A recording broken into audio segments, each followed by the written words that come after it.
2026 সালে ফেব্রুয়ারিতে বাংলাদেশে অনুষ্ঠিত হবে ত্রয়োদশ জাতীয় সংসদ নির্বাচন এবং গণভোট। এবার বিশ্বের বিভিন্ন দেশে থাকা প্রবাসী বাংলাদেশিরা নিবন্ধনের সুযোগ পাবেন একটি অ্যাপের মাধ্যমে। নিবন্ধন শুরু হয়েছে 19 নভেম্বর থেকে, আর 18 ডিসেম্বর পর্যন্ত নিবন্ধনের সুযোগ পাবেন প্রবাসী বাংলাদেশিরা। এবারই প্রথম ভোট দেওয়ার সুযোগ পাচ্ছেন প্রবাসী বাংলাদেশিরা। অ্যাপে নিবন্ধন করলেই ব্যালট পেপার পৌঁছে যাবে প্রবাসী বাংলাদেশিদের হাতে। পোস্টাল ব্যালট প্রাপ্তি ও ভোট প্রদানের জন্য Google Play Store, App Store থেকে postal vote BD mobile app download ও ইনস্টল করতে হবে। ব্যবহারকারী বাংলা, ইংরেজি যে কোনো একটি ভাষা নির্বাচন করে অ্যাপে নিবন্ধনের জন্য প্রয়োজনীয় কাগজপত্র ও নির্দেশাবলী সম্পর্কে জানতে পারবেন। বিদেশে ব্যালট পেপার পেতে নির্ভুল ঠিকানা দিতে হবে। ব্যালট পৌঁছানোর পর ভোট দেওয়ার পর সেটি রিটার্নিং কর্মকর্তার কাছে পৌঁছাতে 15 দিন থেকে সর্বোচ্চ 30 দিন সময় লাগতে পারে। বিদেশে বসে ভোট দিতে অ্যাপে নিবন্ধনের জন্য প্রত্যেক ভোটারেরই লাগবে একটি আন্তর্জাতিক সিম কার্ড। রিটার্নিং কর্মকর্তার খাম হাতে পেলে ভোটার তখন অ্যাপে প্রবেশ করবেন।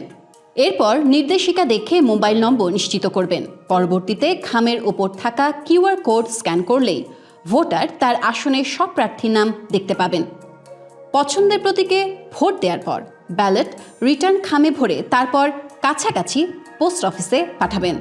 আগে থেকেই ডাক মাশুল পে করা থাকবে, সে কারণে এটা চলে আসবে দেশে স্ব ঠিকানায়। ব্যালট পেপার যে খামে থাকবে সেই খামে থাকবে একটি ঘোষণাপত্র। ব্যালট পেপারে ভোট দেওয়ার পাশাপাশি এই ঘোষণাপত্রে সাইন করতে হবে। ভোটার যে নিজে ভোটটি দিয়েছেন সেটি উনি ঘোষণাপত্রে উল্লেখ করবেন এবং সেটিতে স্বাক্ষর করবেন। শুধু ভোট দিয়ে ঘোষণাপত্রে স্বাক্ষর ছাড়াই ব্যালট পেপার বাংলাদেশে পাঠালে সেক্ষেত্রে ওই ভোটটি বাতিল হিসেবে গণ্য হবে। এই পুরো প্রক্রিয়া সম্পন্ন করতে এরই মধ্যে বাংলাদেশের ডাক বিভাগের সঙ্গে চুক্তি করেছে নির্বাচন কমিশন।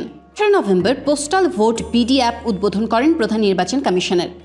সেদিনই মোট 148টি দেশে পোস্টাল ভোটিং নিবন্ধনের সময়সূচি ঘোষণা করে ইসি। 23 নভেম্বর পর্যন্ত বিদেশে অবস্থানরত 17,900 জনের বেশি বাংলাদেশি ভোটার অ্যাপে নিবন্ধন করেছেন। নির্বাচন কমিশনের পোস্টাল ভোটিং আপডেট তথ্য অনুযায়ী প্রথম পর্বে পূর্ব এশিয়া, আফ্রিকা ও দক্ষিণ আমেরিকা অঞ্চলে বসবাসরত প্রবাসী বাংলাদেশিরা ভোটের নিবন্ধন করেছেন। 24 নভেম্বর থেকে 28 নভেম্বর উত্তর আমেরিকা ও ওশেনিয়া, 29 নভেম্বর থেকে 3 ডিসেম্বর ইউরোপ, 4 ডিসেম্বর থেকে 8 ডিসেম্বর সৌদি আরব, 9 ডিসেম্বর থেকে 13 ডিসেম্বর দক্ষিণ এশিয়া, দক্ষিণ পূর্ব এশিয়া এবং 14 ডিসেম্বর থেকে 18 ডিসেম্বর মধ্যপ্রাচ্য, সৌদি আরব ছাড়া অন্যান্য দেশ। এই দেশগুলিতে বসবাস করা প্রবাসী বাংলাদেশিরা ভোটার হওয়ার জন্য নিবন্ধন করতে পারবেন। এছাড়া 19 ডিসেম্বর থেকে 23 ডিসেম্বর বাদ পড়া প্রবাসীরা নিবন্ধন করতে পারবেন। ডিসেম্বরের প্রথমার্ধে তফসিল ঘোষণা করবে নির্বাচন কমিশন।